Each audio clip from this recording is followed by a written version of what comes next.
বিয়ের পর যখন আমি বাসর ঘরে গেলাম, তখন আমার বউয়ের মুখ থেকে শুনতে পাই সে ধর্ষিতা। কথাটা শুনে যে কোনো ছেলেরই কিছু সময়ের জন্য পৃথিবীটা উল্টে যাবে, কিন্তু আমি একটুও অবাক হইনি। সাধারণত বাসর রাতে সবাই তাদের ভবিষ্যৎ জীবনের গল্প করে, কিন্তু আমার বউ তার ধর্ষণ হবার গল্প করেছে। আমি চাইলে তাকে ওখানেই ফিরিয়ে দিতে পারতাম, কিন্তু সেটা করিনি, কারণ তাহলে মেয়েটা সকল পুরুষ জাতিকে জানোয়ার ভাবত।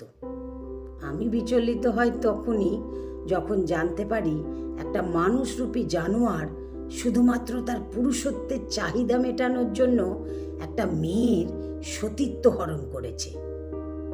আমি সেই রাতেই ভেবে নিয়েছিলাম, আমার জন্য যদি একটা মানুষ তার শেষ হয়ে যাওয়া জীবনটা নতুন করে সাজাতে পারে, তাহলে দোষ কি? তাই সব হাসি মুখে বরণ করে নিই। বিয়ের সপ্তাহখানেক পরে ওর বমি বমি ভাব, মাথা ব্যথা এইসব যখন শুরু হয়, তখনও খুব ভয় পেয়ে গেছিল। আর কেউ বুঝে ফেলার আগেই আমি আমার লজ্জা শরমের মাথা খেয়ে এটা রটিয়ে দিই যে আমি বিয়ের আগে ওর সাথে শারীরিকভাবে মেলামেশা করি। এর জন্য আমার পরিবার থেকে ত্যাগ হয়েছি, কিন্তু ওকে ত্যাগ করতে পারিনি। প্রতি রাতেই ও খুব কান্না করত যে আমি যদি কোনো একদিন ওর পাশে না থাকি তাহলে ওর কি হবে। তখন আমি ওর চোখের পানি মুছে দিয়ে বুকে জড়িয়ে বলতাম, আমি আছি তো পাগলি, আর সব সময় এভাবেই তোমার পাশে থাকবো। তখন ও একটু ভরসা পেত। একদিন ও আমাকে বলেছিল যে ও আমাকে ঠকানোর পর কেন আমি ওর সাথে বন্ধুর মতো আচরণ করি। জবাবে আমি বলেছিলাম কেউ ওকে বিশ্বাস করিয়ে ঠকিয়েছিল, সেটা ছিল ওর নিয়তি, আর আমি সে নিয়তিকে মুছে দিতে চেয়েছি। ও সন্তানটা নষ্ট করতে চেয়েছিল, কিন্তু আমি না করি, কারণ সব কিছুই তো আমি মেনে নিয়েছি, ঘর ছাড়াও হয়েছি। তাহলে একটা নিষ্পাপ বাচ্চা কি দোষ করেছে যে পৃথিবীর আলো দেখার আগেই তাকে বিদায় দিতে হবে?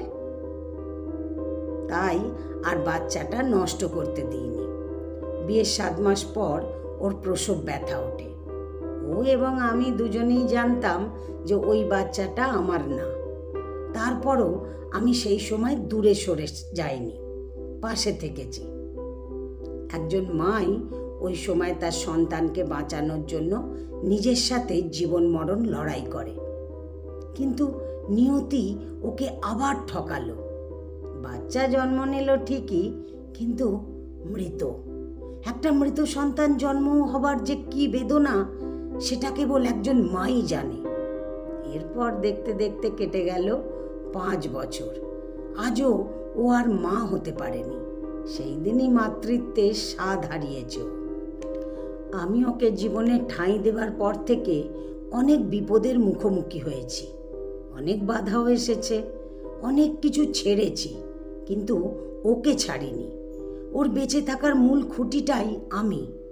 সারা দিন রাত কাজ করে যখন মৃতপ্রায় শরীর নিয়ে বাড়ি ফিরি, তখন ওর মুখের একটু হাসি আমাকে শুধু শান্তিই দেয় না, আমি আবার প্রাণ ফিরে পাই। প্রতিটা সময় ও একটা কষ্টের ভেতর পড়ে থাকে। রাতে আমার বুকে মাথা রেখে কেঁদে কেঁদে যখন আমার জামা ভিজিয়ে ফেলে, তখন আমি ওকে সাহস দিই, নতুন একটা স্বপ্ন দেখাই। হাজারো ব্যথা বুকে চাপা দিয়ে ওকে একটু হাসি খুশি রাখাটাই আমার নিত্যদিনের কাজ। এভাবে ওকে ভালো রাখাটা এখন রুটিন হয়ে গেছে। এর মধ্যে মেয়েটা সুইসাইড করতেও গিয়েছিল, কিন্তু পারেনি।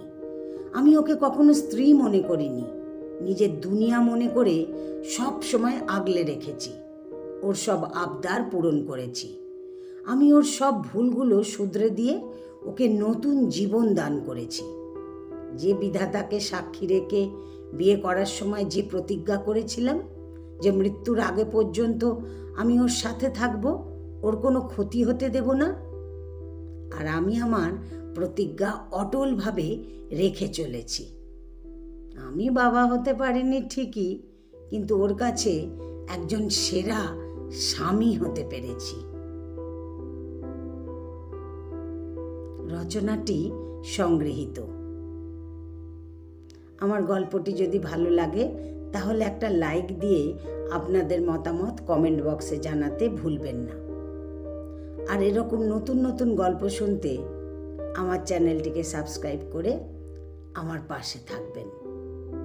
ধন্যবাদ।